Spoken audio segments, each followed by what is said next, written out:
next guest is one of the most controversial people online. 25-year-old Bonnie Blue from Derbyshire is making headlines around the world for filming herself having sex with teenagers and posting the footage online. She's been labelled a predator and has even been banned from Australia and thrown out of Fiji after planning to recruit the young men that she describes as barely legal to film with.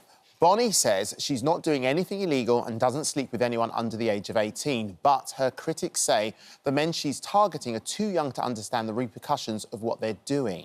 So is she just a content creator making money or a dangerous predator who should be stopped? Bonnie joins us now alongside Ashley James. Good morning, ladies. Hi, morning. Good morning. So first of all, let's start with you, Bonnie, first of all. Yeah. How did you end up in this business and how did you describe your job? OK, so didn't know too much about the industry before I started, and it's as simple as filming videos and putting it online. I guess that's how I started. Yeah. Right. So, yeah. But you had a job in recruitment, didn't you? Yes, yeah. So, well paid?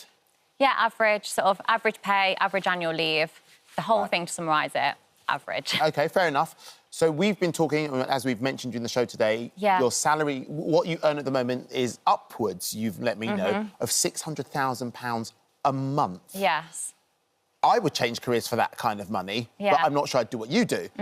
Why have you decided that this is the route you're going to go down? Is it just about the money? So it started off as just the money, because I didn't understand pleasure in sex as such. I didn't understand the educational side of things. So, yes, it started off purely around money. But then as I got into it and as I educated myself in the industry, not only did I realise how much pleasure I received from it, but also how much there's a missing gap of educational, content online. But how did you... It sounds almost as though you fell into it. How did you end up kind of getting there? Because that's quite a big leap. It's a stretch, yeah. So I started off camming. So when you go on these sites online, you can speak to girls one-on-one. I started off doing that for a couple of weeks.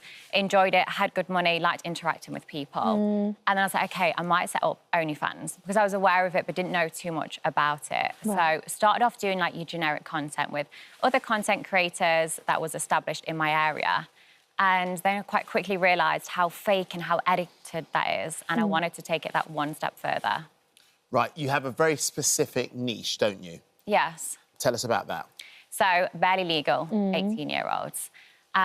Because as I started my content, I realised it was not necessarily relatable to the average person. And I wanted to make my content relatable. I'm just a girl, I'm relatable, I'm sort of the girl next door vibes. However, that does not portray online if I'm doing these rough, over-the-top scenes. And I want people to be able to watch my videos and be able to imagine themselves in it and, connect with it. How old are you?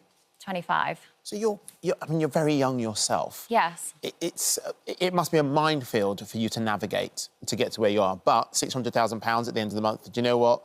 You take the risk and you see what you're doing. You've used the word educate quite a lot. 100%. Are you educating just yourself? Or are you educating these people who are in their teens and, again, 18 and upwards? So I'm still learning every day. But my content is educational to those that I'm sleeping with and those that are watching it. And one of the things that you really reiterate any time where I've seen you talk about this at all is you say it's actually one of the safest ways of people having sex or losing their virginity. Why? So people say it's an unsafe environment, but I can't think of one situation where an 18-year-old has had sex, where there's security on the door, they've had to bring passport, they've had to sign consent forms, they've had to do a breathalyzer. Right.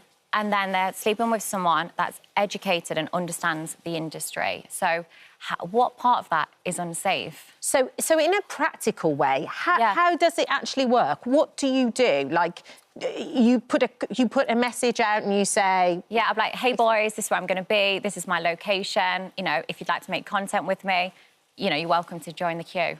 Right, now this picture... So hold on. Sorry, Andy. So then people come to wherever you are, guys or girls or anybody. Don't need guys, but OK, and they stand outside in a line and then... A very formal, very British sort of queue style thing, yes. Right. Do you never feel frightened? Do you never feel I'm more intimidated? nervous, I think, for the first few. I'm like, don't know what to expect. Because you don't know who's going to walk through that door or who's going to be, in the queue. I don't have set requirements for people. So, I get more nervous, I think, than them for the first few videos. And I was just going to say, that picture we showed... Yes. Now, who's in that picture? Is that your mum? No, that's me. That's you. So I can't see from wherever. But it was your mum that helped make the sign. So yes. you've created, there we are, there's your mum. You've created a family business. Yes. And you're kind of, I suppose, do you look after your family? Do you take them on nice holidays? 100%, yeah, like, it's changed my life and it's changed my family's life for the better. And I want to, you know, if I'm having a good day, I want them to have a good day. So how did they find out about it? Did you tell them? Did you sit them down? And because just putting myself in your situation, I cannot imagine sitting down and having a conversation like that with my mum and dad. 100%. So, no, I was always going to tell them that the video got leaked very quickly. And I was sort of only a week into it at this point. So I was always going to tell them, but I wanted to understand it better myself before I could sit them down and say, hey, this is what I'm doing, here's the reasons why. Yeah, to start with, they was a bit gutted and was like, you know, we wouldn't choose this for you. But that was at the start. If I ask them now, it's a complete different story. They see how happy I am, that it is safe, and that the main thing is, like any parents, they want their children to be happy, and they can see the change of me, as you know, from working in an office, sitting in rush hour traffic, getting given 20 days annual leave, to now having this freedom and flexibility in life, which most people strive to achieve, but you know, they're not successful enough. Ashley, you're sitting there. You've got some strong views on this, haven't you? I do have strong views. I think, look, lots of women will be very understanding of the double standards there are with men and women, how a man's value increases with sex and a woman's value decreases. And I think there will be lots of us that are fully supportive of sexual liberation. I think the issue that people have with you specifically is it's the fact that you use terms like barely legal. You say that you're babysitting for kids, I think is a word. No, I've never used babysitting. Sorry, babysitting for adults. You did in a podcast with Lottie Moss. But it's like the barely legal, that's what the media gave me. And the media like to villainize But you also women. now use that terminology. You also say that you're educating. But I'm wondering, who are you educating? Because a lot of your audience, especially on TikTok, are teenagers. And we live in a society where the likes of Andrew Tate are on the rise, the likes of incel culture are on the rise.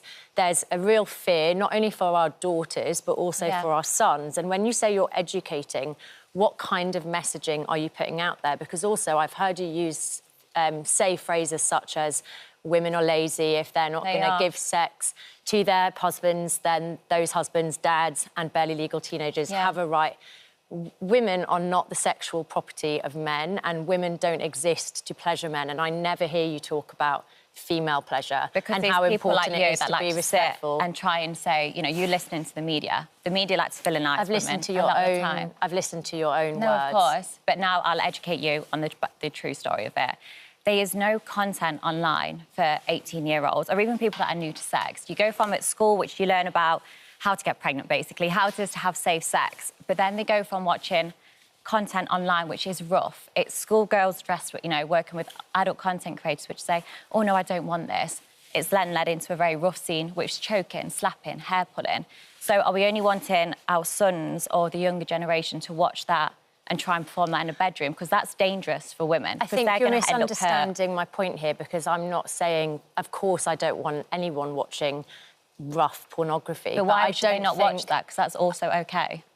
Well, you're contradicting yourself. My point here is, what are you doing to teach young boys and girls that they don't just exist, women do not exist to please men. Men do not have a right to cheat with partners. But also, how are you teaching young boys that also, like, male pleasure is not the ultimate. Like, there's also female pleasure, there's also respect. Then what are you doing to teach young men that they don't just have an automatic right to sex? I'm educated. I mean, have you ever watched one of my tapes? I haven't watched one of your Exactly. tapes. So you're sat here trying... I'm actually I'm not being aggressive. I'm actually not being aggressive. No, you're not, but you're being aggressive back. Speaking. You're using terms like women like me. I'm asking you questions. Because you're a woman that promotes women's rights and equality. Yeah, I do. Whereas you're not sat here with a guy... I've also just said to you that I agree with you that there is an unfair double standard. I also think you get a lot of hatred that a man in your position wouldn't, and I'm fully on board 100%. With that. The thing I'm not on board with is your messaging that men, dads, husbands have a right to cheat. And I want to really touch on this 18-year-old thing. I was a fresher. I was actually at Nottingham University where you went. Oh, wow. When I was 18, I remember there was some third-year students that came to my Freshers' Week, and I couldn't believe that someone that old, and they were 2 years older than me, but at the age of 18, you are so young, you're so impressionable. So why do we let 18-year-olds drive, go to the army, do serious jobs? Well, that's quite different to lining up to have sex. Obviously, your moral yardsticks are very different. Yeah. Do you think morally what you do is right? 100%. Why? Because like I said, there's a massive gap for it. And I'm not saying women are here just to pleasure men, but I'm here saying, hey, I'm a content creator, I love pleasuring men, watch my videos. So the bigger picture you're blowing up to, that's not my problem. Like, I'm doing what I do best, which is pleasuring and educating. I'm blowing up anything. I'm just trying to challenge you on some of the phrases that you have used. I know, but then you don't even allow me to respond. I am allowing you to respond. I'm just trying to, like, get you to answer the questions. Bonnie, can I ask you a question? Yes. Have you thought about the future and where, like, will there come a point where you'll go, that's enough? Or will you maybe have a little boy or a little girl? Yeah. And have you thought about that and thought about, if you did have a little boy or a little girl, how you would explain that situation to them? Or if it didn't even get to that situation, how if your little 8-year-old boy who went to school and looked something up on the internet, found out, and then all the classmates around. Have you thought about that? Yeah, like I'm fully aware. Like when you put something online, it can be there forever. I know that. It never goes anywhere. 100%. That's the thing, I think, and I think that's why people have a problem with the 18-year-old thing as well, because we all do daft stuff when we're 18. Have you thought about it, though? Yeah, so obviously things change massively. Like 10 years ago, you would never even have a sex worker sat here. So things are changing massively. Yes. And the things I want to achieve is educating people. So by the time, if I do have children, sex workers are not going to be discriminated how they are now. The conversations will be very different. And I've also proven my point in terms of educational content and ethical porn as well, which is currently not something which is shown as much. So, yes, they might get picked on at school, but if you're too pretty, if you're ugly, if you don't have money, you're picked on. So regardless, nowadays, children are unfortunately picked on, whereas at least my children, if I do have them and are picked on, it's been for a much bigger picture. I can't decide, with all... I hate that, with all due respect. No, we've discussed it. We've talked about it, we've thrown it all over the place. I can't decide whether you're a genius marketeer and you found a niche that in that world of OnlyFans and all those things, you found a niche which is gaining you £600,000 a month, which is, you know, you're like a Premiership footballer. You're you're earning more. I mean, I work with balls, so it's the same There we thing. go. Thank you. Well done. So I just don't... I just can't decide. I just can't decide. The thing is, she can be both. And also you are a marketing genius. Yeah, and you present very well, which makes me think you're very clever, and the whole thing is very clever. You think, sort of, when you think sex workers, and I did last year, the ditzy or big boobs and big lips. I mean, that's the sort of thing you think of. But it's all the Karens sat at home that are going to complain about me being here that are making me rich, because they make it blow up. And then when they're sat at home complaining about it to their, their husbands, they're then wanting to come and subscribe. Well, so it's sort of how... It's an interesting one that we're going to keep debating. Yeah, wow. Thank you for joining us. Thank you so much for coming on. Thank you, Ashley. Thank you very much indeed. Thank you for visiting our This Morning YouTube channel. We upload tons of new content every single day. So hit the subscribe button, like all the videos, and don't miss out. We'll see you in the morning.